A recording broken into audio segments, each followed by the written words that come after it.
د یوې کورنۍ لخوا 2 غړي په شهادت رسېدلي دي.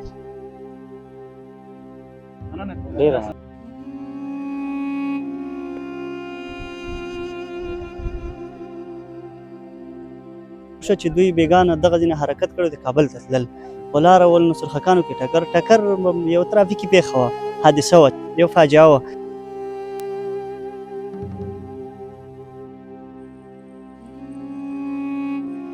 بیا دغه ساحې ته بېرته رالم، تقریبا 2 کسان موږ له لاسه ورکړي شهیدان سوي دي. همدغه شان همچنان که درته ووایم دغه 20 نفر 2 نفره په اوس په عاجل واټ کې ایمرجنسي کې دي موږ سره.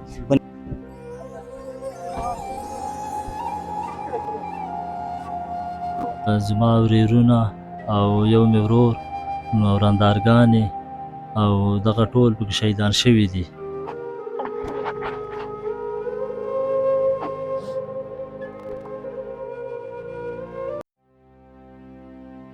پر 3 بجې دیو حرکت کړی د دغه د کډو سیزن د عموما ډریوران خواهش په دې خبرې کېږي چې دیو د دې سیزن په خاطر باندې بېخوبي کوي.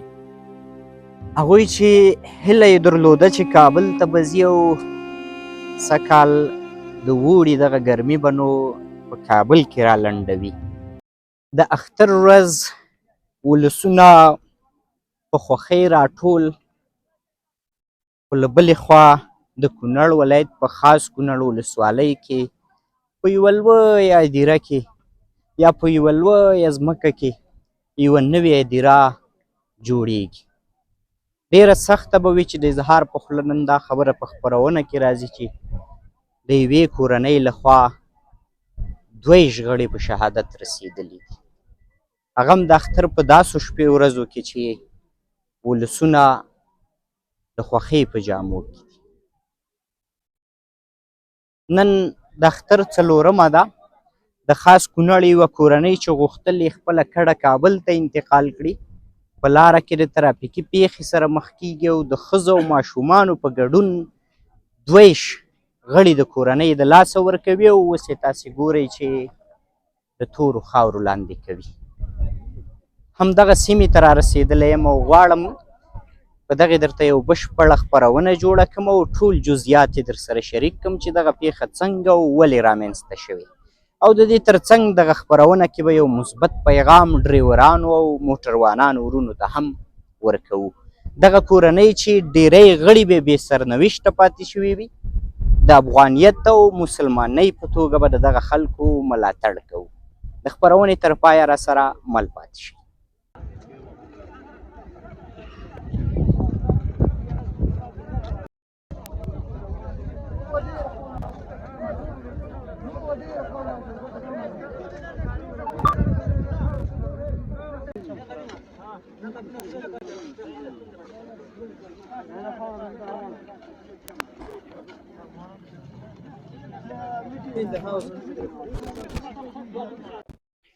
درنو لیدونکو، د همدغې کورنۍ یا هم د دغه غړو یو وارث یا د کورنۍ یو غړی مې ترڅنګ ولاړ دی چې د دغې پیښې په اړه به معلومات را سره شریکوي. لومړی که خو ستړي مه شئ.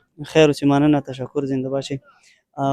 پیښه خو په دې ډول وشوه چې دوی بیګانه دغه ځینې حرکت کړی د کابل ته تلل، په لاره ول نو سرخکانو کې ټکر یو ترافیکي پیښه وه، حادثه وه، یو فاجعه وه. په دغه وخت کې دا چې کله هلته ورسېدل نو دا فقط چپه شوی دی له سړک نه. نو زه خپل هغه پیښې ځای له نه یم ورغلی، زه سیتامې ته ورغلی یم، دغه مریضانو سره وم، بیا دغه ساحې ته بېرته رالم. تقریبا 2 کسان موږ له لاسه ورکړي شهیدان سوي دي. همدغه شان همچنان که درته ووایم دغه 20 نفر 2 نفره په اوس په عاجل واټ کې ایمرجنسي کې دي موږ سره، په ننګرهار صحتنامه کې دي. نو زه خپل هلته وم، دغه اوس دغه ساعت دلته راورسېدم.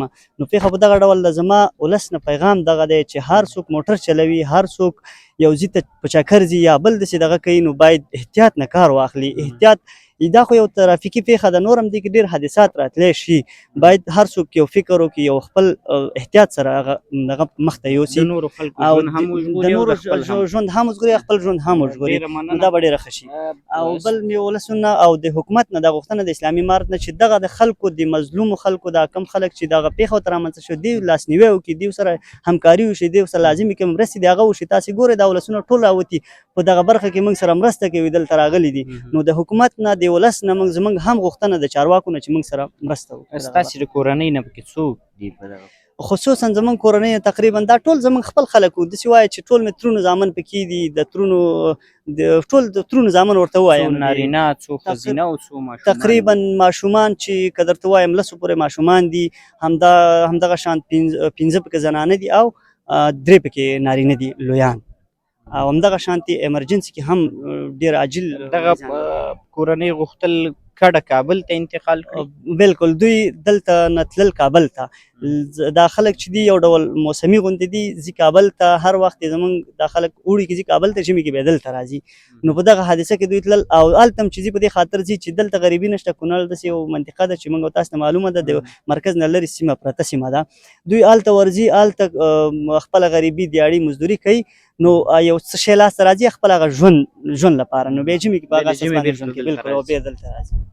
تاسو ته د خدای د زړه صبر مننه تشکر لویه پیښه ده او په دغه پیښه کې در سره د کونړ ټول ټیم ټولو نه مننه ټولو ولس نه ټول چارواکو نه له تاسې میډیا والا نه ټولو نه موږ مننه کوو تشکر یو او بس مننه خدای دې زړه صبر درکړي وروره ډېره مننه. درنو لیدونکو د همدغې پیښې د قربانیانو یو تن د کورنۍ غړی چې ترې دی وایي ورونه او ورېرونه او د کورنۍ ډېر شمېر غړي مې پکې شهیدان شوي دي. لومړی کې خو کونړ ټي وي ته ستړي خیر اوسې ډېره مننه الله دې کامیاب کړه وروره. زما ورېرونه او یو مې ورور نو ورندارګانې او دغه ټول پکې شهیدان شوي دي چې تقریبا 100 کسانو پورې دغه دي شل کسه او نورو دغه دي 100 دغه دي نور زخمیان دي اوس عاجل دي ستامه کې دي عاجل دي کېدای شي چې یو ورځ کې یا دغه کې اوس مازدیګر هم چا زنګ واله چې دوه شدید دي نو چې کم شدید دي او کم دغه زخمیان هم ډېر لرو. اوازې داسې وې چې 2 شهیدان دي 21 دي که 2 نه 21 خو دي او دا نور به عاجل دي نه یو خو زخمیان دي شهیدان دي اوس دا 21 خو موږ دفن کړه 21 نفره موږ دفن کړه 21 نفره دا خو موږ دفن کړه او دغه زخمیان څونه دي؟ زخمیان تقریبا 13 نفرو ته رسېږي دغه ټول په دې ټول ګاډي کې ټوټل تعداد 15 نفره وو 15 نفرو کې 21 نفره خو شهیدان شو چې موږ تاسې ټول ولیدل چې دا مو دفن کړل دغه نورو باقي زخمیان چې دي تر 10 پورې زخمیان دي چې په استقامه کې زه خپله ورته ورغلی وم او تداوي ته ورغلی وم د خصوصا د ټولې د استقامې د ادارې نه خصوصا د رئیس صاحب نه د معاون صاحب د ولایت د مقام نه ټول نه ډېره منندویي کوو چې په ښه خپل هغه همکاري او خپل خدماتو کې پوره برخه راسره اخیستې ده خو دا چې یو 3-4 نفرو پکې حالات نازک دي په کومه حالات کې دي په آی سی یو واټ کې دي نو تر اوسه د هغوی کوم معلومات موږ ته نه دي راغلی چې د هغوی د آی سی یو نه دي راوتلي او باقي یو 15-16 نفره ښه دي شکر د هغه 15 نفرو کې داسې څوک هم شته چې له دغه پیښې رک روغ وتلي اوسي یو 4 نفره داسې دي چې هغه رک روغ خو نه دي خو په دې وشمارو چې د نورو حالاتو ته چې ګورو دا به په روغ وشمارو نه روغ هم نه دي. تر ډېره معلومات داسې دي چې ټکر نه دی رامنځته شوی موټر چپه شوی دی دغه پیښه څه ډول رامنځته شوې معلومات لرئ؟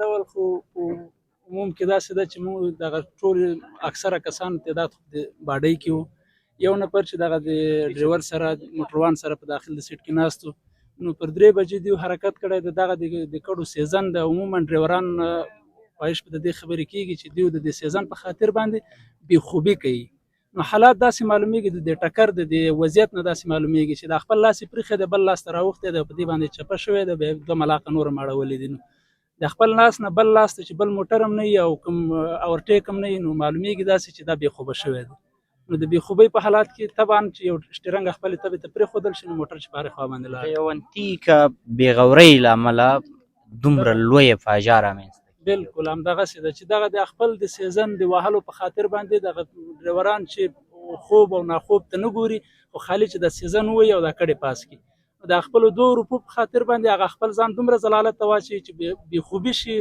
شوګیره شي نو بالاخره هغه همداسې که معمولي د خوب حالات ته راشي معمولي یو نقطه یې هم د هغه د مسلمانانو د مرګ سبب ګرځېدلی ډېره زیاته مننه وروره چون دغه لویه پیښه ده موږ دغه مخکې دغه ورونو سره وغږېدلو یوازې دغه خپرونه مو په دې خاطر را جوړه کړه تر څو لکه تاسې هم یادونه وکړه موټروانانو ته ډریورانو ته یو مثبت پیغام هم ورسو. بل د دغه کورنۍ یو غږ هم د ولسونو سره شریک کړو. ستاسې کومه غوښتنه وي د ولس نه د حکومت نه مهرباني. نو د موږ غوښتنه خو دا ده چې دا که د افغانستان د بېروزګارۍ حالت تاسې ټولو افغانانو ته ټول ملت ته معلومیږي چې دغه د بېروزګارۍ او د دغه د غریبۍ او بېکسۍ د وجې نه دغه شپږ ورونه چې غټ غټ فامیلونه لري چې 15 نفره فامیل جوړیږي او د یو لارۍ ته برابریږي د کرا په سبب باندې برابریږي. که چېرته پیسې ولري نو خو هر سړی ځان ته موټر کې او سپکو موټرو کې ځي. نو دغه غټه لارۍ چې د دې ټولو کډو د یوې یو ځای سبب ګرځي دغه اولنی عامل د غریبۍ و. نو هغسې غریب مسلمانان چې د داسې یو فاجعې سره مخ شي تاسې خپله وینئ چې دا به کوم حالات کې وي چې د کرایه په خاطر باندې یو سړی دومره لوی موټر ته ځان وراچوي. نو که بیا په دې کې شهیدان هم شي او په دې کې بیا همدغسې زخمیان هم په داسې حالاتو کې وي چې په هغه کې نازک حالات هم وي، په هغه کې سټرکچر هم وي، په هغه کې پرکچر هم وي، په هغه کې ټول همدغسې ګوډ او مات او په همداسې بد وضعیت کې وي. نو طبعا هر څه ته محتاج وي. مال چې څومره وو هغه له منځه ولاړی، په همدغه موټر کې وو چې دوی سره چې کومې سرمایه وه هغه غوا وه هغه هم له منځه لاړې ټولې. همدارنګه کوم زخمیان چې دي هغه هم اوس په دغسې حالات کې پراته دي. نو د خصوصا د اسلامي امارت نه د ټولو هغه ورونو نه چې هغه تجاران دي که هر څوک چې دي نو د خپلې د مسلمانۍ د خلک مرستې ته اړتیا لري، پوره اړتیا لري او ښه پوره خواهش دې کوو. او دغه کومه منډه ترړه چې کړې ده که هغه د دېزي ولسونو کړې ده، که د لغمان ولسونو کړې ده، که د ننګرهار ولسونو کړې ده، نو هغوی ټولو نه مننه کوو. ولس او حکومت خو ښه پوره منډه ترله کړې، ښه پوره منډه تر د لغمان ولس نه ونیسه تر دغه د خاص کونړ او د کونړ د ټول ولایت په شمول باندې ښه پوره منډه ترړه. مالي او جاني مرسته ټوله کړې ده، مالي تر اوسه پورې چا نه دي کړي، خو هغه خپل د انساني او مسلمانۍ چې کومه وظیفه ده هغه ټولو اجرا کړې ده. د ټولو نه مننه کوو. دغه پېښه چې وه د الله له طرفه وه، بنده خو څه کولی نه شي، خو هغه خپل د مسلمانۍ او د افغانیت او د اسلامیت چې کوم فریضه وه هغه ټولو ادا کړې ده او د ټولو نه مننه کوو. ډېره مننه. خدای دې خپل خاص رحم وکړي. موږ به هم یو دعا وکړو د ټولو ولسونو په نماینده کې. امین امین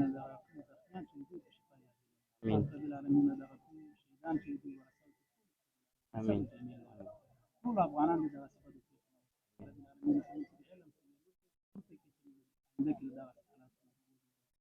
رب العالمین دې په موږ باندې خپل خصوصي رحمت وکړي. مننه کوم چې راغلې. سلامت اوسې ورور. بس دا په موږ پره